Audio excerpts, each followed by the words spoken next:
Εις Θεός Μέγας, ως ο Θεός ημών. Ευχαριστώ τον Θεό Πατέρα που με αξιώνει να σταθώ σήμερα σε αυτή τη θέση να ψελίσω λίγα λόγια καρδίας για τη χειροτονία μου και σε λίγο να εισέλθω εμπρός στο Άγιο Θυσιαστήριο για τη μεγάλη της ζωής μου στιγμή. Τρέμω μπροστά στο μεγαλείο του μυστηρίου της ιεροσύνης, του οποίου πρόκειται να γίνω μέτοχος και ταυτόχρονα χαίρομαι και αγάλομαι για τη μεγάλη αυτή ευλογία. Τερματίζει το είναι της υπάρξεώς μου για τη στιγμή που θα ακούσω από εσάς, Σεβασμιότατε Πατέρα, το είσαστε στην χαρά του Κυρίου σου. Πώς να μην ζητήσω αυτή την ώρα την βοήθεια και τις πρεσβείες της μεγάλης προστάτηδος της ζωής μου, της Παναγίας μας, αλλά και του Αγίου Ιωάννου που στη μεγάλη του αγκαλιά με έφερναν από μικρό παιδί οι γονείς μου, ώστε να γνωρίσω το Θεό και να ζήσω τους σταθμούς της εν Χριστώ ζωής μου, σαραντισμό, βάπτιση, γάμο και τώρα της ιεροσύνης. Στη ζεστή φωλιά το απέκτησα πνευματικό πατέρα, βίωσα και βιώνω τι σημαίνει ενοριακή πνευματική ζωή και διακονία. Ακόμη του Αγίου Νικολάου, πως φοιτητής στάθηκε προστάτης της ζωής μου, αναβατώρες στα πνευματικά μου βήματα και γέφυρα του ουρανού με τους εκεί πνευματικούς ανθρώπους. Ακόμη ο Άγιος Νικόλαος μου γνώρισε την εκλεκτή και διαλεγμένη από το Θεό σύζυγό μου Παναγιώτα, που μαζί θα σηκώσουμε τους σταυρούς της ευθύνης, του καθήκοντος και του χρέους της ζωής. Από μικρό παιδί γονείς μου δίδαξαν με το παράδειγμά τους τι είναι η πίστη, η ευλάβεια και με οδηγούσαν στην Εκκλησία και στα κατηχητικά της ενορίας. Πάντοτε στέκονταν δίπλα μου στις χαρές και τις δυσκολίες μου, με ανιδιοτέλεια και αγάπη που σφράγισαν στη ζωή μου. Περίσσια τους ευχαριστώ για την ανατροφή που μου έδωσαν και τη θυσιαστική τους διακονία για να μεγαλώσουν εμένα και τις αδελφές μου. Ευχαριστώ ιδιαιτέρως και τον ονό μου που με βάπτισε και αναγεννήθηκα πνευματικά μέσα από την Αγία Κολυμβήθρα, μπαίνοντας έτσι στην Εκκλησία του Χριστού. Μαθητής ακόμη όντας, γνώρισα τον πνευματικό μου πατέρα, ο Εμμανουήλ Τζατζάνη. Πόσες και πόσες ευχαριστίες θα μπορούσα να δώσω για αυτό τον ιερέα του υψίστου. Δεν έχω λόγια να τον ευχαριστήσω για τις θερμές προσευχές του, για την πορεία της ζωής μου, για τη ζεστή του πατρική αγκαλιά, για την πνευματική διακονία και πνευματική του καθοδήγηση και για όλα από τότε μέχρι και τώρα που δεν έχω πνευματικό. Ευχαριστώ τους δασκάλους και καθηγητές μου όλων των βαθμίδων που μορφοποίησαν πνευματικά και γνωστικά το είναι μου. Σημαντικό ρόλο στην πορεία της ζωής μου έπαιξε και ο Μανώλης ο Παδουμενάκης, ο δάσκαλός μου στη λύρα και το κριτικό τραγούδι. Στις μουσικές συναντήσεις μας έδειχνε με απλοχεριά και αγάπη το σπόρο του Θεού στα πρώτα πνευματικά μου βήματα.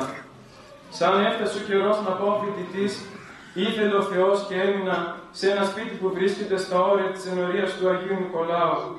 Εκεί ο Άγιος μου γνώρισε εκλεκτούς πατέρες, γνήσιους διδασκάλους της Εκκλησίας μας, τον πατέρα Επιφάνιο Οικονόμου, τον πατέρα Βασίλειο Ακριβόπουλο, τον πατέρα Χαρίλο Παπαγεωργίου, τον πατέρα Μιχαήλ Τσούτσα και τον πατέρα Αστέργιο Τζίμκα. Κοντά μου σε αυτούς γνώρισα και έναν ακόμη φωτισμένο από το Θεό ιερέα, τον πατέρα Θεόδωρο Μπατάκα. Πόσο καιρό ήμουν στον Βόλο, έβρισκα μεγάλη ανάπαυση στο Πετραχίλι και στις πνευματικές συμβουλές του. Στάθηκε πατέρας και πνευματικός οδηγός σε μια πολύ όμορφη μα και κρίσιμη φάση της ζωής μου τα φοιτητικά χρόνια. Δεν έχω λόγια να τον ευχαριστήσω. Στο περιβόλι του Αγίου Νικολάου και στην πύρινη Θεία Χάρη γνώρισα το λουλούδι της καρδιάς μου, την αγαπημένη μου σύζυγο και συνοδηγόρη της ζωής μου, την Παναγιώτα Τεψιχώρη, που οι γονείς της την ανέτρεψαν τόσο όμορφα, τόσο ωραία, με πνεύμα Θεού και θυσίες, και αγάπησαν και εμένα σαν δικό τους παιδί. Είναι μεγάλη ευλογία και χαρά μια τέτοια σύζυγος, που εκτός από όλα τα άλλα, για τα οποία θα μπορούσα πολλή ώρα με συγκίνηση να μιλάω, όχι μόνο δέχτηκε την κλείσιμη ιεροσύνη, αλλά και με ευλάβεια την ασπάζεται, την υποστηρίζει και θα την διακονήσει. Οι γονείς μου άνοιξαν στην καρδιά μου με ευλάβεια τη σπίθα της Ορθοδόξου πίστεως στο Χριστό. Στη συνέχεια, τα κατηχητικά και οι θείες λειτουργίες τις οποίες με οδηγούσαν φούντωσαν μυστικά μία μικρή φλόγα στην καρδιά μου την παιδική.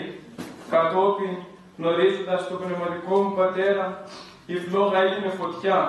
Μέσα σε αυτή τη φωτιά ήρθε η πρώτη σκέψη για ιεροσύνη. Πηγαίνοντας στον Βόλο, δόξα τω Θεώ, γνωρίζοντας και εκεί πνευματικούς ανθρώπους, η φωτιά διατηρούνταν και σιγά σιγά αύξανε.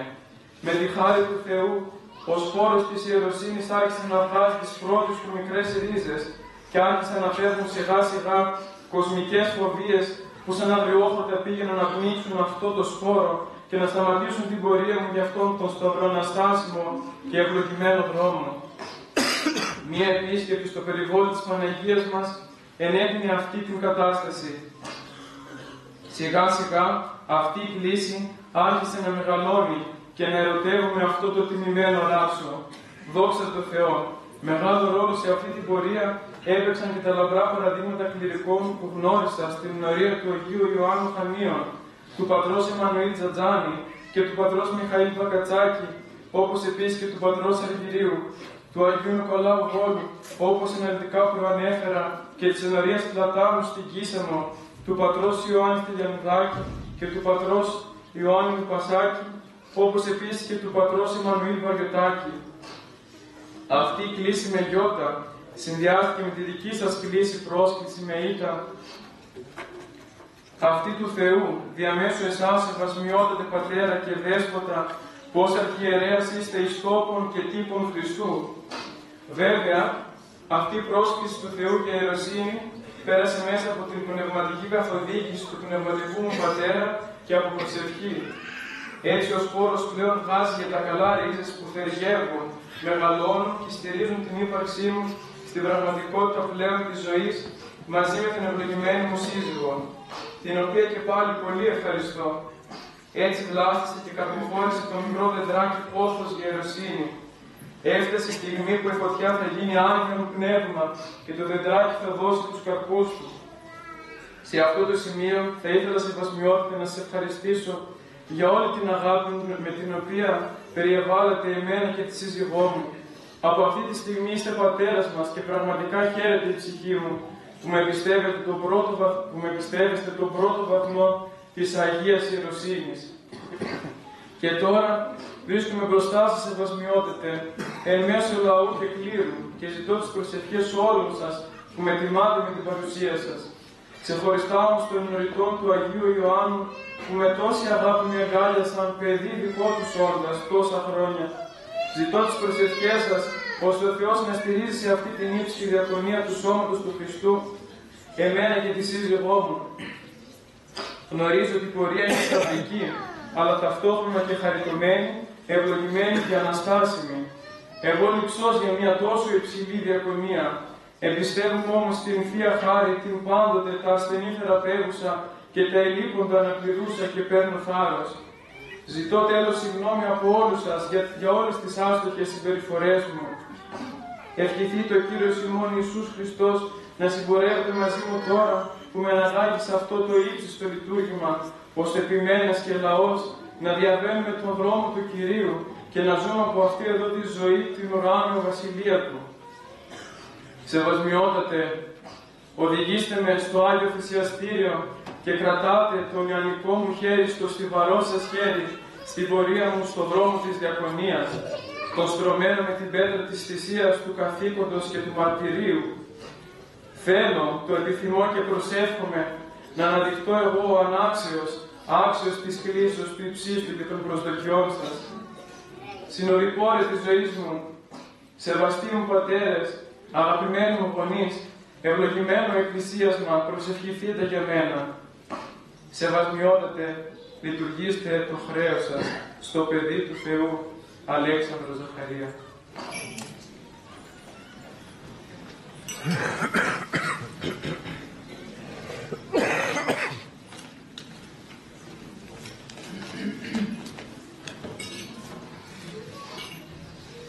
Αγαπητέ μου Πάτερ Αλέξανδρε, σεβαστοί πατέρες και αδελφοί και συλλειτουργοί, αγαπητοί μου αδελφοί,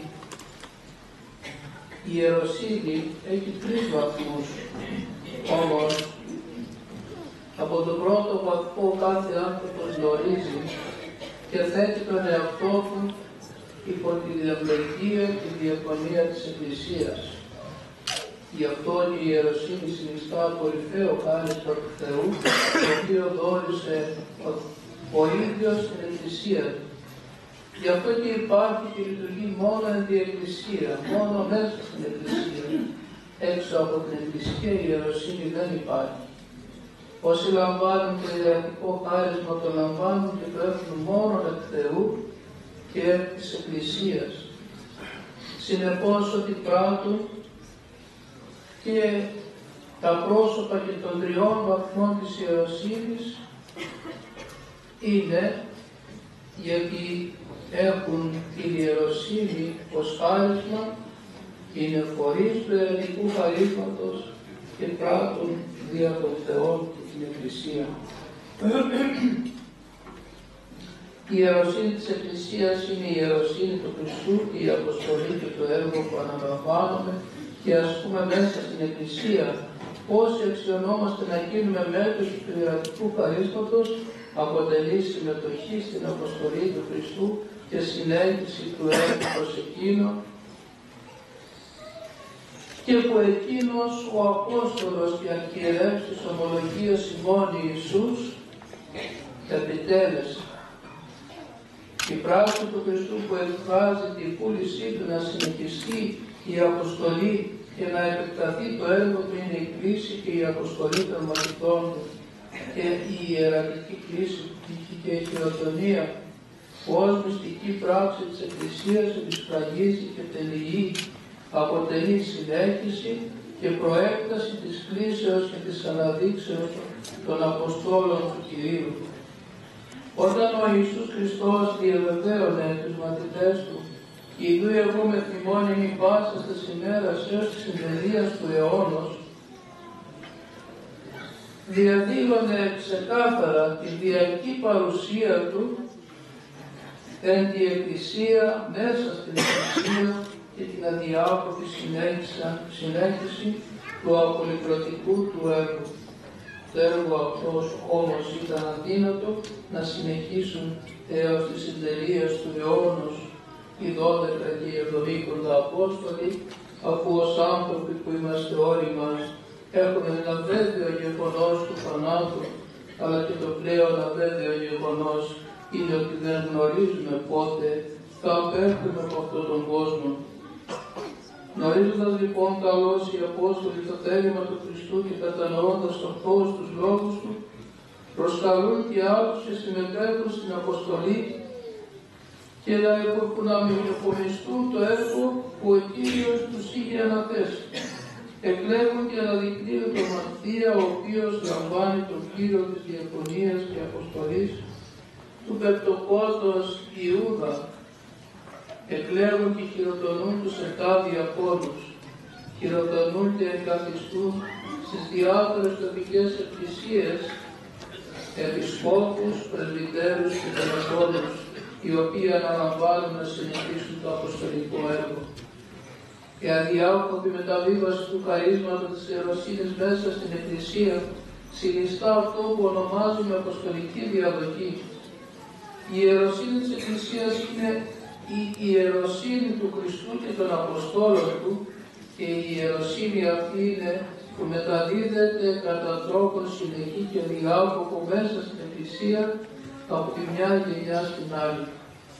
Το πρόσωπο που αποτελεί το κατεξοχήν φορέα της αποστολικής διαδοχής και του πληρώματος της ιεροσύνης είναι ο Επίσκοπος.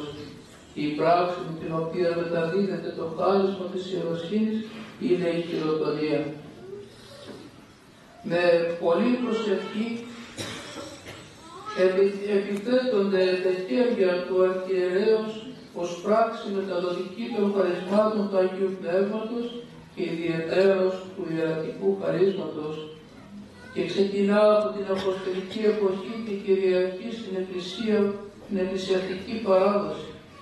Γίνεται ουσιώδης εξωτερικός τύπος του μυστηρίου, με το οποίο υπό το Αγίου Πνεύματος μεταδίδεται στο χειροτονούμενο το χάρισμα της ιεροσύνης που δεν καθιστά απλώς ικανό να επιτελεί τα έργα του ιερατικού βαθμού που λαμβάνει, αλλά παράλληλα του παρέχει και τη δυνατότητα με τον προσωπικό του αγώνα, την επιμέλεια και την καλλιέργεια της Θείας Δωρεάς να αναδειχθεί άξιος λειτουργός του Κυρίου.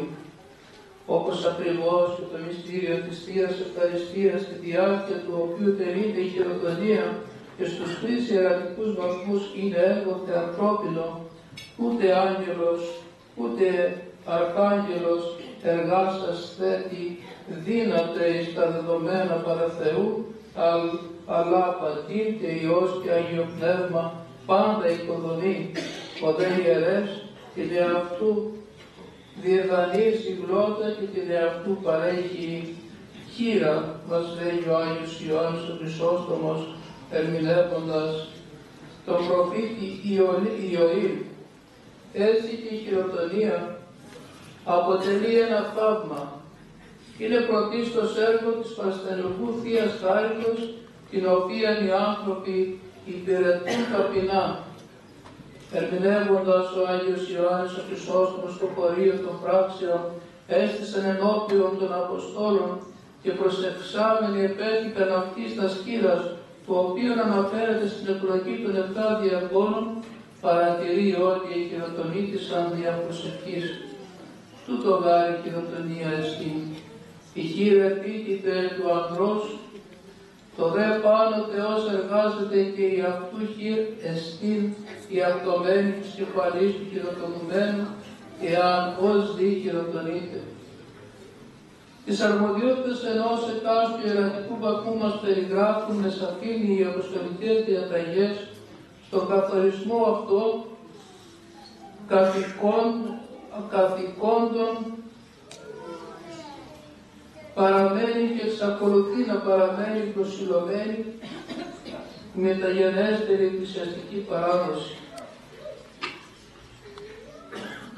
Κατά τις αποστολικές διαταγές της ΒΕΝ Επισκόπης κατά της αρχιεροσύνης ενήμαμε, της δε πρεσβυτέρης κατά της ιεροσύνης, της δε διακόνης κατά της προσαμποντέρους διευκολίας, ή να ή καθαρός κατά της θρησκείας επιτελούμενα. Ούτε γάρ διακόνο προσφέρει θυσίαν θεμητών, η βαπτίσμη ή ευλογία μικρών ή μεγάλη ποιήστε, ούτε πρεσβύτερον χειροτονίας επιτελεί, που γαρόσον ανεστράξτε την τάξη. Η ύπαρξη των 3 ιερατικών βαθμών και η σαφής διάκριση του ρόλου και των καθηκόντων ενός εκάστου δεν αναιρεί την ενότητα του χαρίσματος της ιεροσύνης. Η πίστη της Εκκλησίας παραμένει και εξακολουθεί να παραμένει σταθερή και αμετάβλητη σε ό,τι αφορά το μυστήριο της ιεροσύνης και τη διάκριση των 3 ιερατικών βαθμών. Το ίδιο ισχύει και ως προς τις βασικές οργανωτικές και λειτουργικές δομές της Εκκλησίας, το πολίτευμά της. Όμως, στη μακραίωρη πράξη των πνεύμα από το οποίο εγχωρούνται, οι φορείς των εκκλησιαστικών λειτουργημάτων και ο τρόπος με τον οποίο συχνά τα ασκούν απομακρύνονται από τη γήινη διδασκαλία και την εμπειρία της πρώτης Εκκλησίας και ακόμα περισσότερο από τη σχέση με το πρόσωπο του Χριστού. Μέσα στην οδύνη της πολυδιάστατης κοινωνικής, οικονομικής και κυρίως ηθικοπολιτισμικής και πνευματικής κρίσεως που βιώνουν οι άνθρωποι της λεγόμενης και πολυδιαφημισμένης μετανεωτερικής και μεταμοντέρνας εποχής όπως κυριαρχεί το ελιστικό, ευρωκεντρικό και καταναλωτικό πρότυπο ζωής, επειδή η νεοφιλελεύθερη οικονομική, κεφαλαιοκρατική ιδεολογία και κοσμοθεωρία επιβάλλει, γεννάται ευλόγως εκ των πραγμάτων το ερώτημα. Ποιος ο ρόλος του διακόνου έναντι του ηθικά και πνευματικά μετέωρου και έωρου συγχρόνου ανθρώπου, αλλά και ποια η στάση του ενάντια στους κατά καιρούς εναλλασσομένους οικονομικούς, κοινωνικούς και πολιτιστικούς και ιδεολογικούς δρόμους που ανοίγουν, η οποιαδήποτε απάντηση στα παραπάνω ερωτήματα έχει ontολογικές και υπαρξιακές συνέπειες για τον άνθρωπο και τη φύση. Η διαλεκτική στάση της Εκκλησίας με τους επισκοπούς, πρεσβυτέρους και διακόνους έναντι του ακαθόδους αυτού ζητήματος δεν μπορεί να είναι ούτε αποφατική ούτε καταφατική στο πλαίσιο μιας εκοσμικευμένης λογικής προσέγγισης, αλλά κυρίως πνευματικής, σωτηριολογικής και ανθρωποκεντρικής, επειδή ακριβώς η Ορθόδοξη Εκκλησία της φύσεως και της διακονίας της θέτει πάντοτε στο επίκεντρο της φιλόστρογης μυστικής μέρημνάς της πρωτοβουλία του ανθρώπου. Γι' αυτό και ο Χριστός ενηθρώπησε και έλαβε τον άνθρωπο και έγινε τέλειος άνθρωπος χωρίς να αποβάλει τη θεϊκή του φύση. Πάνω σε αυτή την αρχή ανέκαθε οι κληρικοί της Ορθοδόξου Εκκλησίας γραφτούν το Ευαγγέλιο και σκορπίζουν τα αγαθά της χριστιανικής αγάπης σε όσους φτωχούς, πλουσίους, όπως ο Θεός ανατέλει τον ίδιο επί πονηρούς και αγαθούς και βρέχει επί δικαίους και αδίκους. Και τώρα, αγαπητέ μου Πάτερ Αλέξανδρε, δύο λόγια μέσα από την καρδιά. Και καλό θα είναι να αφήσουμε λίγο περισσότερο τη θεολογία, η οποία πραγματικά χρειάζεται, αλλά ωστόσο όμως να δούμε και λίγο και εμείς, διότι πράγματι με αυτά τα οποία μας αναφέρατε προηγουμένως στο λόγο σας, δηλώνει την καλλιέργεια της ψυχής σας, δηλώνει τον τρόπο με τον οποίο ο ίδιος πορεύεσαι και το πώς έχετε προετοιμαστεί για αυτό το μεγάλο δώρο το οποίο σε λίγο θα σου δώσει ο Θεός, θα σου δώσει η Εκκλησία, διότι όλοι συμμετέχουμε, αγαπητοί μου αδελφοί, και ο Επίσκοπος ο Χειροτονών, αλλά και πάλι ο ίδιος ο Επίσκοπος ζητάει την επισφράγιση του λαού των ανθρώπων. Ταυτόχρονα χαίρονται όλοι οι άνθρωποι οι οποίοι βρίσκονται εδώ. Χαίρεται ο Επίσκοπος, οι συμπρεσβύτεροι μας, όλοι οι πατέρες της Εκκλησίας μας, όλοι οι πατέρες της Μητροπόλεως μας, χαίρονται οι φιλοξενούμενοι πατέρες, χαίρονται η οικογένειά σου, χαίρονται οι άνθρωποι της ενορίας σου, διότι πράγματι βρίσκεται ένας νέος άνθρωπος ο οποίος έρχεται να περάσει μια αντίθετη πορεία μέσα στο ρεύμα του ποταμού και να κρατήσει μαζί με αυτή την πορεία όσους μπορέσει και θέλουν μάλλον να αντιστρωθούν από εκείνον. Γι' αυτό χρειάζεται πολύ αγώνας και πολύ δύναμη. Γνώριζε ότι πολλές φορές θα πληγωθείς, θα λυπηθείς. Εκεί που θα στρέφεις πάντοτε την προσοχή σου και την προσευχή σου, την παρηγορία σου, θα είναι το Άγιο Θυσιαστήριο και το Πετρακύριο του Πνευματικού σου Πατρός. Η υπακοή στην Εκκλησία αλλά και στον Πνευματικό Πατέρα είναι από τα καθοριστικά χαρίσματα τα οποία πρέπει να διακρίνουν ένα διάκονο, ένα πρεσβύτερο, αλλά ακόμα και ένα επίσκοπο ο οποίος πορεύεται και ο οποίος υπακούει στη Σύνοδο και ούτω καθεξής. Κανείς δεν είναι τέλειος, όλοι έχουν αμαρτίες, αλλά και όλοι προσπαθούμε και μέσα από τη χάρη και το έλεος του Θεού βρίσκουμε και πάλι την ηρεμία μας, βρίσκουμε και πάλι τη σωτηρία μας. Μία ευχή θα σου δώσω, να ζήσεις αυτό που έζησε ο Άγιος Στέφανος ο Πρωτομάρτυρας, ο οποίος ομολόγησε Χριστόν και ομολόγησε με παρησία, όπως και εσύ θα τον ομολογείς καθημερινώς με το μαρτυρικό ράσο που θα φοράς. Καθημερινώς θα γίνεται αυτό. Μπορεί να έχεις λιδωρίες, μπορεί να σε κοροϊδέψουν και οτιδήποτε άλλο. Είναι όμως μια μαρτυρία του ονόματος του Χριστού.